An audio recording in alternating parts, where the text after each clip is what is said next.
आपका बहुत बहुत स्वागत है कोडिंग ओटीटी के एक और नए वीडियो में। अगर आप चैनल पर नए हो सब्सक्राइब करके बेल आइकॉन को हिट कीजिएगा।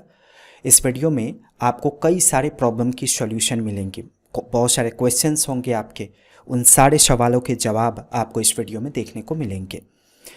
नंबर फर्स्ट, क्या होता है product based company. Second, service based company क्या होती है। आपको पहली जॉब किस प्रकार की कंपनी में करनी चाहिए, सर्विस बेस में या प्रोडक्ट बेस में। ऐसा क्या करें जिससे कंपनीज के अंदर लंबे समय तक सस्टेन कर सके। इन सारे तमाम सवालों के जवाब आपको इस वीडियो में देखने को मिलेंगे। अगर आपने कोडिंग OTT प्लस ट्राई नहीं किया तो अभी ट्राई कीजिए, वेबसाइट पे विजिट कीजिए codingott.com। आप बिगनर होंगे तो मॉर्न स्टैक चूज़ कीजिएगा, क्योंकि जितने भी हमारे पेड कोर्सेज है कोडिंग OTT प्लस लेने पे सबका एक्सेस आपको एक बार मिल जाता है। आप जो भी पढ़ना चाहते हो पढ़ सकते हैं। मॉर्न स्टैक में हम आपको प्लेसमेंट सपोर्ट ऑफर करते हैं, ध्यान रखिएगा 12th क्वालिफाइड आप होने चाहिए, तब आप हमसे प्लेसमेंट सपोर्ट का एक्सपेक्टेशन रख सकते हो। चलिए वीडियो को शुरू करते हैं। Number first, product based company क्या होती है। जो खुद के लिए प्रोडक्ट बनाती है और उसको सेल करती है अपना रेवेन्यू जनरेट करने के लिए। एग्जाम्पल के लिए आप कोई सॉफ्टवेयर कंपनी ओपन करते हो और खुद का मोबाइल ऐप बनाते हो, उसके बाद उसको बेचकर पैसा कमा रहे हो, तो आप प्रोडक्ट बेस्ड कंपनी हो गए। आप खुद के लिए प्रोडक्ट बना के उसको बेचते हो रेवेन्यू जनरेट करने के लिए। सर्विस बेस्ड कंपनी क्या होती है। जनरली सर्विस बेस्ड कंपनीज दूसरों के लिए प्रोडक्ट्स बनाती है। वो प्रोडक्ट कुछ भी हो सकता है। सॉफ्टवेयर के रेस्पेक्ट में आप समझ लो कि आप एक फ्रीलांसर हो, आपने कंपनी भी रजिस्टर किया, तो आप क्या करोगे, क्लाइंट्स हायर करोगे और हर क्लाइंट्स के लिए अलग अलग वेबसाइट बनाओगे, अलग अलग मोबाइल एप्लीकेशंस बनाओगे। तो जब आप दूसरे के लिए प्रोडक्ट बनाते हैं, दूसरे कंपनी के लिए या दूसरे क्लाइंट के लिए, तो जनरली आप सर्विस बेस्ड हो गए। और प्रोडक्ट बेस्ड का मतलब जब आप खुद का प्रोडक्ट बनाकर उसको लॉन्च करते हो और उसको बेचकर रेवेन्यू जनरेट करते हो। अब बारी आती है कि आपको पहली जॉब किस कंपनी में करना चाहिए, प्रोडक्ट बेस में या सर्विस बेस में। ध्यान रखिए, पहली नौकरी यानी कि आप फ्रेशर हो, है ना, चाहे आप कितना दिन से भी सीख क्यों ना रहे हो, आपको पहली नौकरी वैसे जगह पे करनी चाहिए जहाँ पे आप मल्टीपल डोमेन के चीज़ों को सीख सको। जब आप सर्विस बेस में काम करोगे ना, तो डिफरेंट क्लाइंट्स होंगे, डिफरेंट क्लाइंट के पास डिफरेंट टाइप्स के प्रोजेक्ट होंगे, हर प्रोजेक्ट में अलग अलग प्रॉब्लम स्टेटमेंट होगा। मतलब कभी आपको ई-कॉमर्स पे काम करने को मौका मिलेगा, कभी आपको ब्लॉगिंग पे काम करने को मौका मिलेगा, कभी आपको LMS पे काम करने का मौका मिलेगा, कभी कभी आपको लाइव स्ट्रीमिंग वाले प्रोजेक्ट पे काम करने का मौका मिलेगा। मतलब मल्टीपल प्रकार के प्रॉब्लम स्टेटमेंट को आप झेलोगे, हर प्रकार के प्रोडक्ट डेवलपमेंट का आपको आइडिया होगा जब आप सर्विस बेस में काम करते हो तो।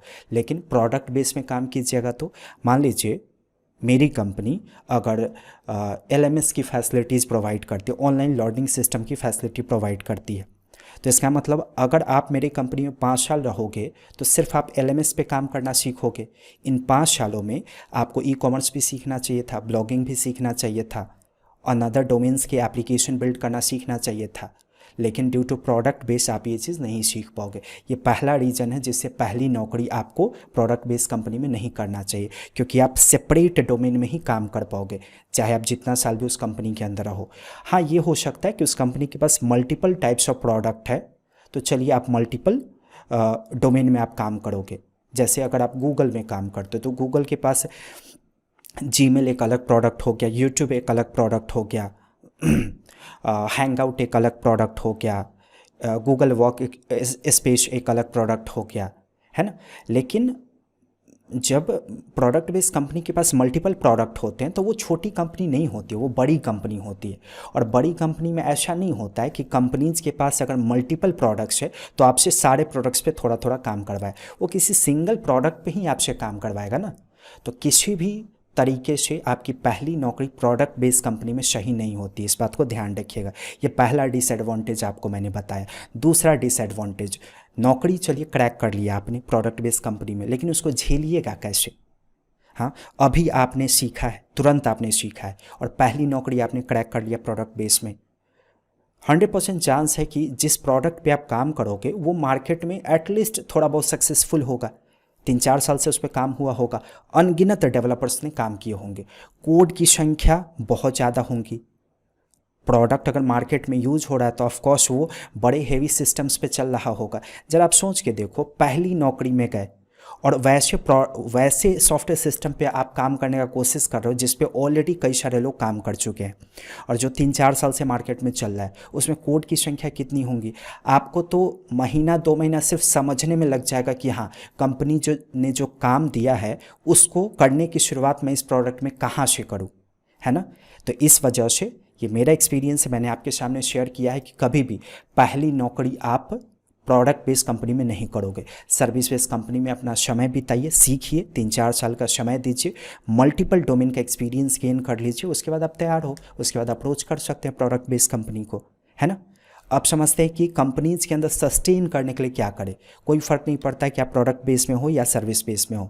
नंबर फर्स्ट, आप सस्टेन करने के लिए क्या करोगे, आपको मल्टीपल डोमेन की जानकारी होनी चाहिए। अगर आप ऐसा सोचते हो कि मैंने रिएक्ट सीखा है और कंपनी में सिलेक्शन हो गया तो मुझे सिर्फ रिएक्ट पे ही काम करना होगा, तो ये आपकी सबसे बड़ी गलती है। अगर एंगुलर का प्रोजेक्ट आएगा तो क्या कंपनी उसके लिए दूसरा डेवलपर हायर करेंगी? अगर कंपनी के पास नहीं होगा तो नहीं, वो आप ही को कहेगा कि किसी भी तरीके से सीखो और इसको इम्प्लीमेंट करो। Vue.js का प्रोजेक्ट आएगा तो आप ही से करवाएगा। इनफैक्ट अगर आप नोड जानते हो तो ऐसा तो नहीं है कि सिर्फ नोड पे वो काम करवाएगा आपसे, वो कोडिग्निटर, लारावेल, नेक्स्ट.js सब पे काम करवाएगा। तो आज के समय में डेवलपर को अगर सस्टेन करना है कंपनीज के अंदर तो आपको multiple fields, multiple tech term की जानकारी होनी चाहिए ताकि आप कंपनीज का कॉस्ट बचा सको, है ना। कॉस्ट बचाना, अगर अकेला ही आप 2-4 डेवलपर्स के काम को करोगे तो उसको दूसरा डेवलपर नहीं हायर करना पड़ेगा हर प्रोजेक्ट के अकॉर्डिंग इंडिविजुअली, तो इस बात का ध्यान रखना चाहिए। इस वजह से आपको हमेशा कहा जाता है कि सिंगल टेक टर्म पे कभी भी फोकस नहीं करेंगे, मतलब सिर्फ नोड नहीं सीखेंगे, सिर्फ रिएक्ट नहीं सीखेंगे, उसको प्रॉपर वे में सीखते हैं कि हाँ ऐसे ऐसे ऐसे ऐसे, इसके बाद ये सीखना है। और उसके साथ साथ मल्टीपल लैंग्वेजेस को टाइम टू टाइम सीखना पड़ता है। आपने आज नोड सीखा है तो कल आपको पाइथन सीखना होगा ताकि कंपनीज के अंदर सस्टेन कर सके।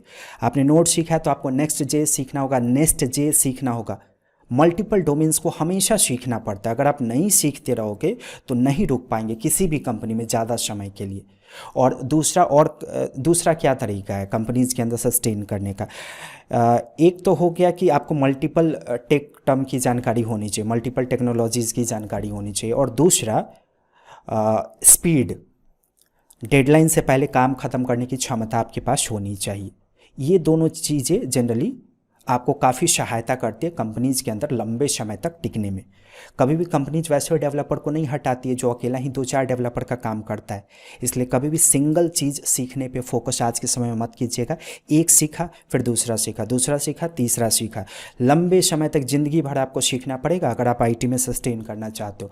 मुझे भी सीखना पड़ता है, लेकिन मुझे सीखने इंडिविजुअली नहीं सीखना पड़ता है क्योंकि मुझे पढ़ाते पढ़ाते वो सारी चीज़ें आती है ना। आपको भी याद रहेगा पढ़ते पढ़ते। वीडियो को शेयर कीजिएगा, कैसा लगा वीडियो कमेंट सेक्शन में ज़रूर बताइएगा। कोडिंग OTT पे वापस आने के लिए आपका बहुत बहुत धन्यवाद।